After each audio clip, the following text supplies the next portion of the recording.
Alright, so today I'm back with yet another chapter review, and today we will go over chapter 316, and let me just say that Blue Lock is on a generational run right now, and honestly Nigeria might just give up at this point, but you will just have to sit back and watch to find out what happens. Anyway, please leave a like and a comment as well, and subscribe to my other channels down in the description. And with that out of the way, let's get into it. Alright, starting off this chapter we see firstly Bachira, but beside him we have Reo copying Bachira, and just imagine that. Two Bachira are coming towards you. It's basically game over. Anyway, Reo firstly embarrasses one of their defenders, leaving him questioning everything. And after that, he sends away the ball to the real Bachira, who seems to have been badly influenced by Charles and Shidu, as this monster has also started saying emojis. Anyway, he starts doing some nasty scissors as two of the Nigerian defenders start closing in on him. But that's when he genuinely locks in and does a similar move that he did when he scored the goal. But this time, instead of using his back heel to pass to himself, he passes to Reo, who's still copying Bachira, and he jumps towards the sky to trap it flawlessly. We then get to Kuso, who is analyzing this closely. He says that the original Bachira and his copy are making coordinated play combos. He then looks super shocked as he thinks that this tactic isn't in their data and that they can't adapt to this right away, and he calls it a free and technical charging up the center. Anyway, back to the main men, who we see continuing to trade passes, and Oboabona says that they have to foul them, and Bello agrees and says that they need to stop them.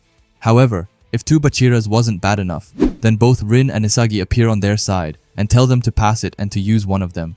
And honestly, let's be honest, if we see Isagi, Rin, Bachira, and Reo coming towards the goal, then it's just better to give up.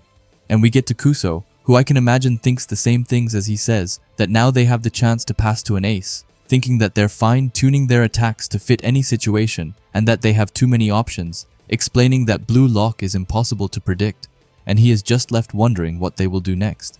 But we then see the purpled hair goat who says copy and change, and we then see him turning into the goat, Chigiri. Kuso once again is left wondering what is happening, as he thinks that he isn't passing but instead creating a shot course.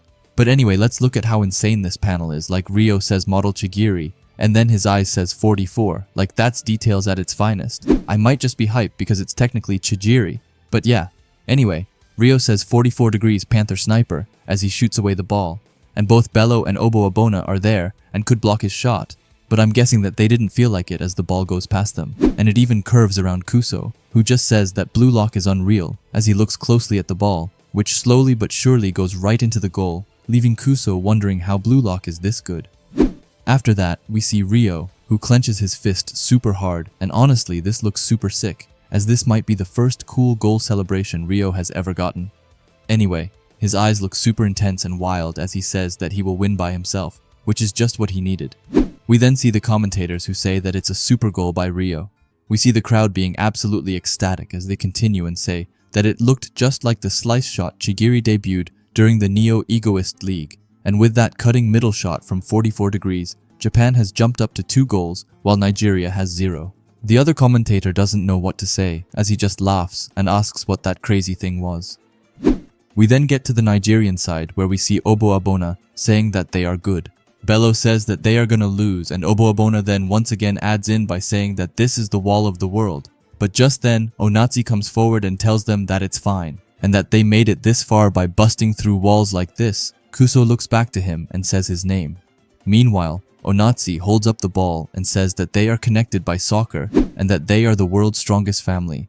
After that, we get to 12 years ago in Nigeria and in the Lagos orphanage. There we see Bello and Oboabona playing football, while Onazi is sitting by himself. Hey, it's Natsu mid-editing here, and I just wanted to pause the video to ask you to subscribe if you haven't already, and while you're already down there, why not leave a like as well? Kuso goes to him and asks him why he hasn't tried to make any friends since he came here. Onazi just looks annoyed towards him. Kuso then asks him if he would like to play soccer with them and that it's no fun to just be alone, but Onazi then looks away. After that, Kuso explains that his parents got sick and died as well, saying that it's why the guys here are like his family now and that they are all the same as Onazi. However, Onazi continues to ignore him, which makes him annoyed, so he throws the ball back towards him and tells him to keep living a lonely life and says that he is boring. But then suddenly, as Kuso was walking away, he suddenly gets a ball thrown at the back of his head, and it's obviously none other than Onazi, who screams that he isn't lonely while looking super sad. Kuso is super mad and says that somebody who's not lonely doesn't say it while looking like that. Onazi screams that he really is not, and he then dashes away from Kuso, and he runs outside with the ball, even going as far as throwing Bello to the ground, who asks what's with him. Oboabona just asks him if he is trying to pick a fight, but Onazi is locked in, and he pulls out some really cool scissors, and he then destroys both Bello and Oboabona. Kuso looks at this and says that he is good. Onazi then looks like he is going to evolve, as he then jumps on Oboabona's face, which makes him bleed. But that doesn't really matter as he then scores the goal. After he has scored the goal, he looks back, and he looks afraid. However, he sees all of them looking super happy as they are going towards him, and they ask him for his name before telling him that it's nice to meet him, which makes his eyes light up as he finally feels happy. And just like that, they become a family. After that, we get back into the game, where we see Onazi, who has put the ball down and tells them to trust him and that it's fine as he is here. They all look pumped up, but that's when someone tells him that it's not fine. And that person is none other than the goat Isagi, who looks super fired up as he says that it isn't fine for them, as right now in front of them, he is here. Basically just taking Onazi's slogan and making it 10 times cooler. Onazi just looks at him a bit annoyed, as he has just been robbed of the only thing he says. But yeah, that's chapter 316. Luckily there's no break next week, so the authors are really cooking like crazy. The next chapter will be called Please Take Care Of. Now personally I think that it's going to be about someone from the Nigerian team trying to take care of Isagi, because if he gets to continue to run freely on the pitch, then it's just game over. But now let's go over this insane chapter. And honestly, how could we start with anything other than the insane goal we got in this chapter?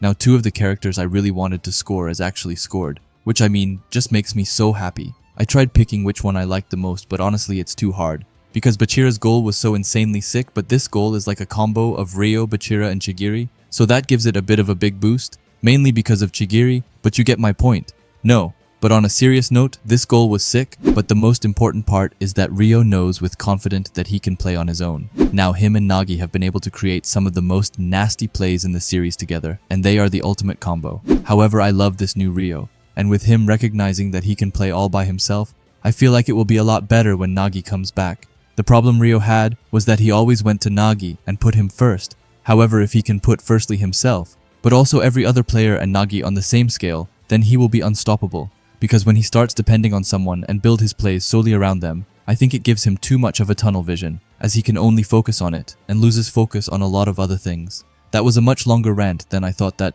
it would be, but please let me know what you think about Reo in this chapter, and what will happen when Nagi eventually comes back. Now lastly, I just have to talk about Isagi at the end.